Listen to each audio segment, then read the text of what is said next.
What is the meaning of SDG?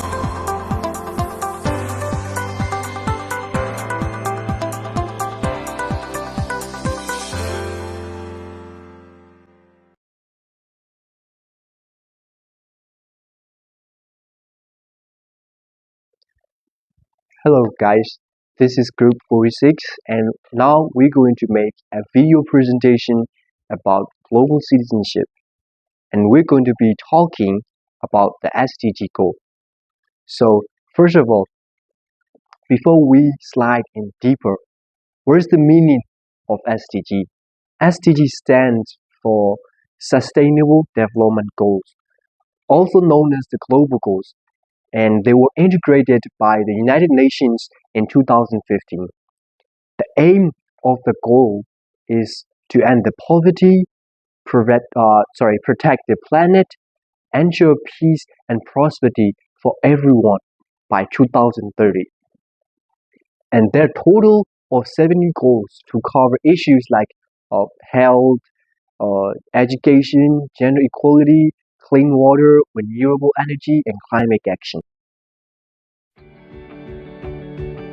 This September, 193 countries will meet at the UN to adopt new global goals.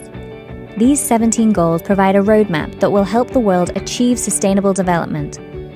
But what exactly is sustainable development and how does it affect us? Sustainable development is development that meets the needs of the present without compromising the ability of future generations to meet their own needs. But what does that mean? Everyone understands the need to grow their economies, but not everyone takes into account the negatives that unbalanced economic growth can have on the environment and on people's well-being. It's time to change that by looking at the world in a different way. The Sustainable Development Goals will help us to do that. Sustainable development is about the big picture. It's about improving the lives of everyone, everywhere, and achieving all these things together.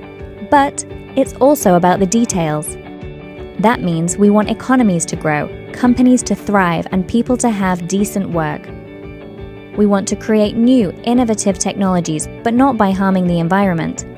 We want everyone to have access to nutritious food regardless of where they live. We want affordable and quality education for everybody, not just a few. We want freedom of speech, but we don't want that to mean violence. But how can we achieve all of this, and where do we even start? Well, the 17 goals will mean member states, alongside civil society stakeholders and major groups, will be working together for the next 15 years, looking at ways we can do business differently so that everyone gains. With these 17 global goals as our guide, we can achieve sustainable development and live in a world where people and planet benefit. But we have to act now. This is the time for global action. To find out how you can get involved and learn more about the goals, go to www.un.org/sustainable development.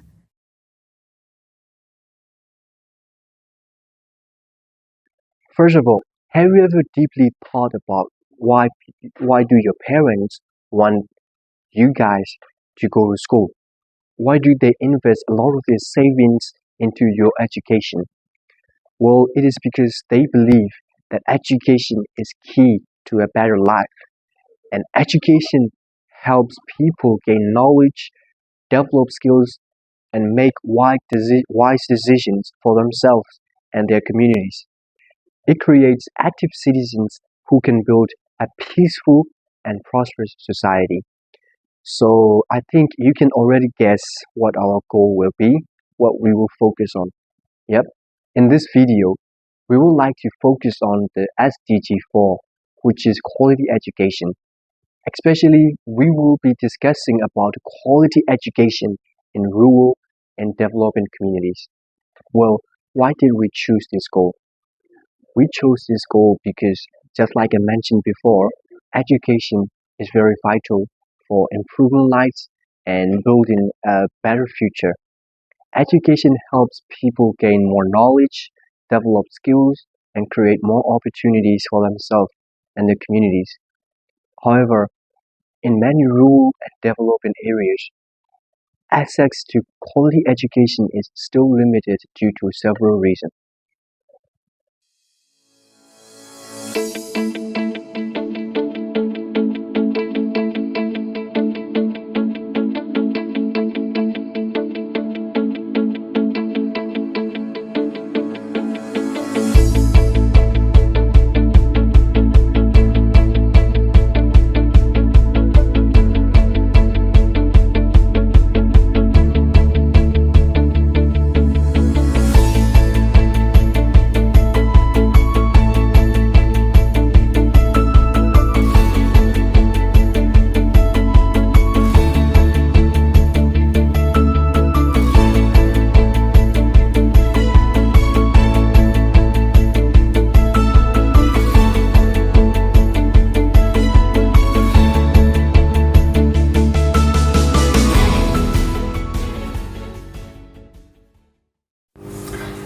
start into our main topic, let's first understand the background and the problem of quality education in rural and poverty communities. Education is the basic human right and a foundation for sustainable development, but millions of children and young people in the world still lack access to quality learning. This is because of the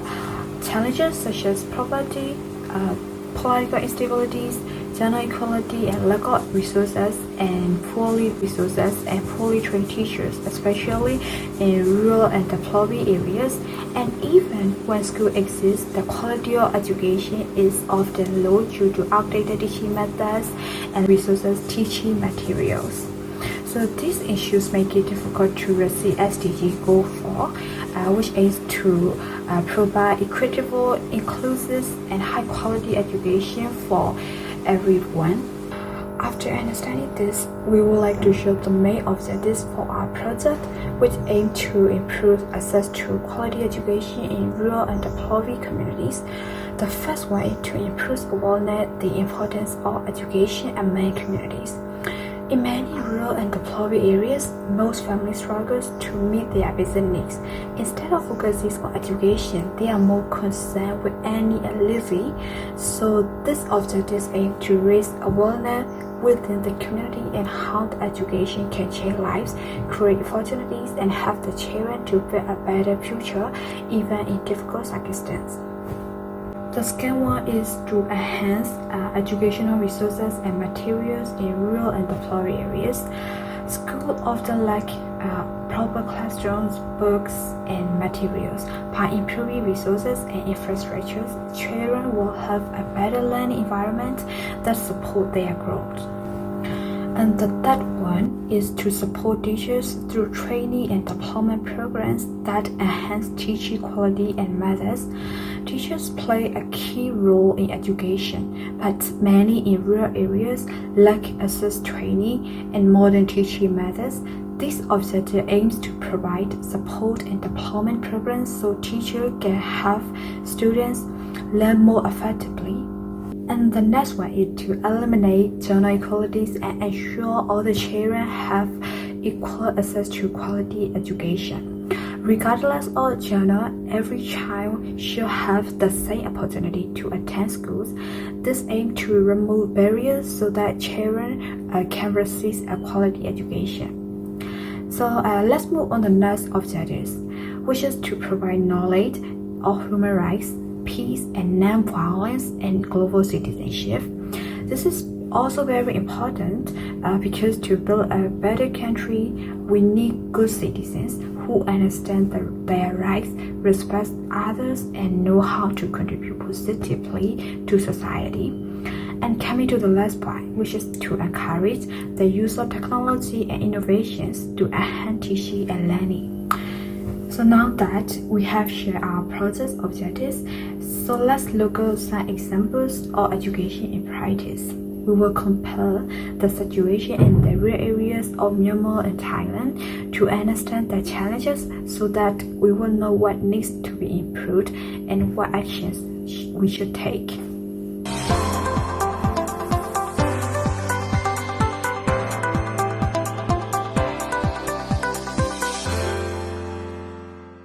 My name is Anne.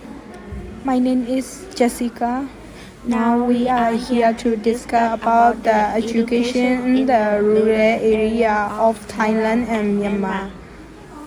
Good to see you, Jessica. It is very glad to meet you. Here, so firstly, I want to ask you, what is the education situation like in rural area of Thailand? Thank you so much for your question. Well, you may know that Thailand has invested a lot in improving its education system, and as you can see, it has many international universities and a strong higher education system, offering students opportunity to study both locally and abroad.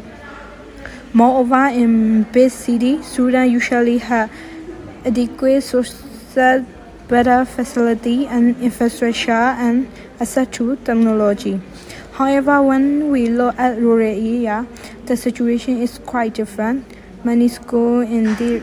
region face challenges such as teacher shortage, limited learning material, and long travel distance for students. And also socio-economic factor also play a role. For example, children from low-income family, immigrant background of any minority are the more likely to be out of school or underperform. So while education in Thailand has progress over rural communities, they face significant gap in quality and access. This is so interesting. 30นี่คือตั้งแต่เลขเท่าไหร่คะ30ใช่ไหมคะ30ก็ไปเรื่อยๆจนถึงเลข99ด้านปัญหาการเรียนการสอนนี่ก็คือบุคลากรยังไม่เพียงพอค่ะเพราะว่าบางทีบางสาระกลุ่มวิชาที่ครู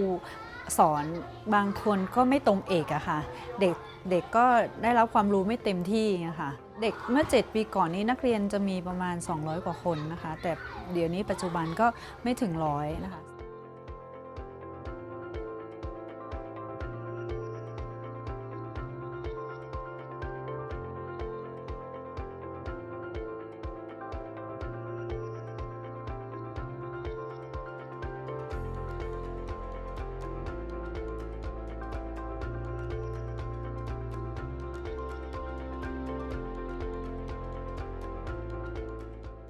ปัจจุบันนี้รัฐบาลคิดเป็นรายหัว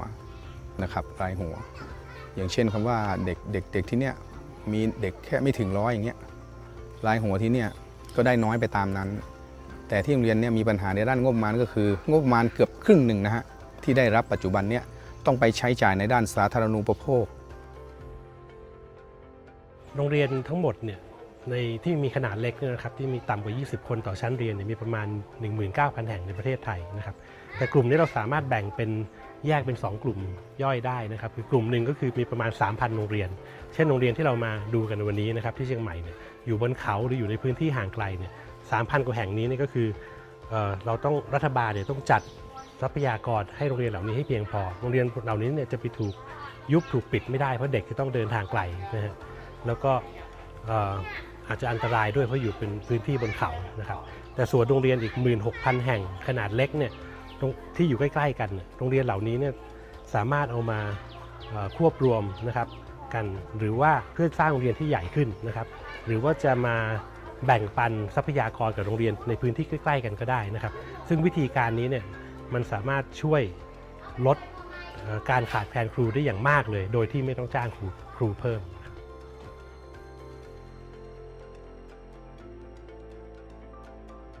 There have been survival series incidents. For example, the Human Rights Group report that schools in Southwest Myanmar have been repeatedly targeted by airstrikes and shelling. Dorsey village was hit by a military airstrike, killing children and destroying the building. And according to another community report, many villages connect to frontier that make it unsafe for schools to reopen, and there are many similar attacks have happened across the country. How about in Myanmar? Are there any different? Yes, before I talk about the more severe threat, we should understand that education in rural Myanmar was already very fragile. Many families live in poverty, which forces children to drop out or not attend school regularly. Remote schools often lack enough qualified teachers, and also learning resources and periphery are very limited. These challenges already make it hard for children to get a good education even before the recent political crisis. Since the 2021 coup, education has been heavily disrupted. Many schools were damaged, destroyed, and forced to close due to attack and ongoing conflict. A Myanmar military jet circles a primary school. After seizing power in a coup, they're trying to crush an uprising, demanding democracy. When they think it's safe, they run.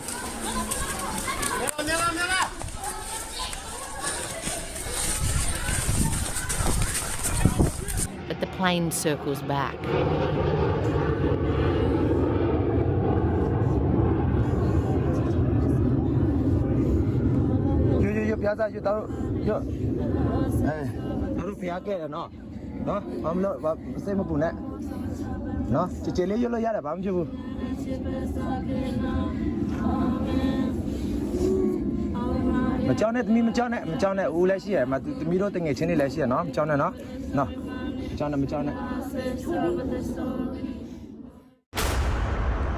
Oh, I am very sorry to hear that. It might be extremely difficult for children to contain their education. Absolutely.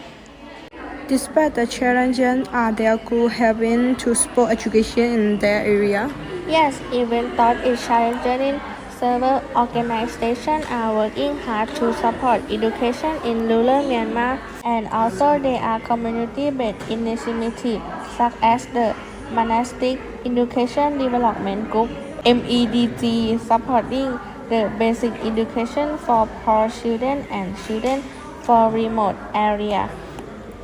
And there are many low-profile projects connected to support and enhance education in rural communities. How about in Thailand? Right now, the Thai government, local NGOs, and even community-based initiatives are all working together to improve education in rural areas. For example, the Equitable Education Fund (EEF) is one of the bigger organizations helping rural students by providing scholarships for poor students, supporting teacher training, and even running a homegrown teacher program where local students study to become teachers and return to teach in their own village. And it also provides resources like both computers and learning material to remote schools. Other organizations action at, especially through their Access School project. They work with small rural schools to improve teaching quality, school management, and make sure parents and community are involved in school decisions. In 2022, a bold initiative to eliminate educational inequality began in Ratchaburi province, aiming to ensure that no child or youth will be left behind in the education system. This initiative, known as the Zero Dropout Project, has since made Ratchaburi a pioneering model for establishing a mechanism that drives nationwide educational reform. ตอนนั้นเรามีปัญหาใหญ่ปัญหาหนึ่งว่าเราไม่รู้ว่าจำนวนเด็กเยาวชนนอกระบบการศึกษาหรือที่หลุดออกจากระบบการศึกษาเนี่ยมีจำนวนสักเท่าไหร่มากน้อยขนาดไหนเป็นใครบ้าง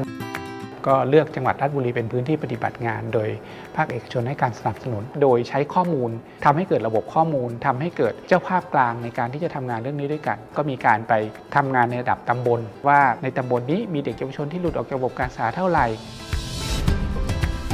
The target group of children and youth includes those who have never attended school or dropped out after enrollment, totaling 1.02 million, and those who are at risk of dropping out of school, totaling 2.8 million. ก็เมื่อเจอแล้วนะครับก็ดึงเขากลับเข้าสู่ระบบการศึกษาแต่เราก็พบว่าการคืนกลับเข้าสู่แท็กของการศึกษาปกติเนี่ยมันทำให้น้องอีกจำนวนหนึ่งหลุดกลับออกมาเหมือนกันอาจจะไม่เหมาะกับวิถีชีวิตของเขาเช่นน้องเขาอาจจะต้องออกไปช่วยคุณพ่อคุณแม่ทำงานในแต่ละวันไม่ได้มีเวลาตื่นแต่เช้ามาแล้วสามารถไปโรงเรียนได้เหมือนเพื่อนเรามีน้องกลุ่มนี้อยู่ค่อนข้างมากนะครับ This lesson taught us that traditional schooling might not be the right answer for every child. It was time for schools to change. ก็เป็นที่มาของการพยายามหารูปแบบของการจัดการศึกษาที่มันตอบโจทย์แต่ละชีวิตมีข้อจำกัดนะครับก็จะเป็นที่มาของแนวคิด flexible learning นะครับที่เราพูดถึงการศึกษาที่ยืดหยุ่นของเราในขณะนี้นะครับ So it's clear that both countries face challenges in rural education. Despite these challenges, there are still strong efforts to reduce educational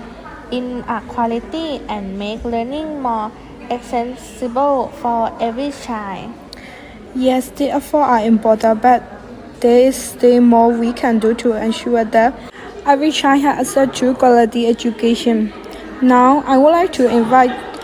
The next person who will propose some possible solutions that could further improve education in rural or developing areas.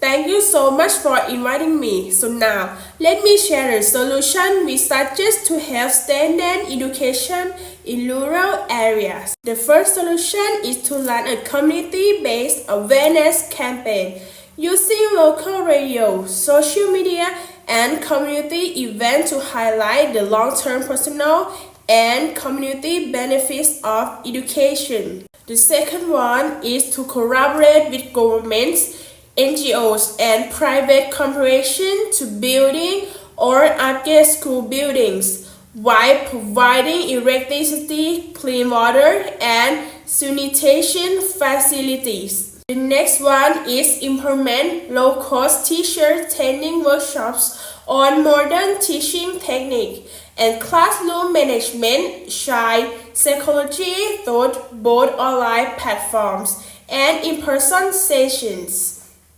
In addition, another solution would be to provide financial support, for example, scholarships or conditional cash transfer to families for enrolling and keeping girls in school, while ensuring safe school environments and gender-sensitive teaching practices.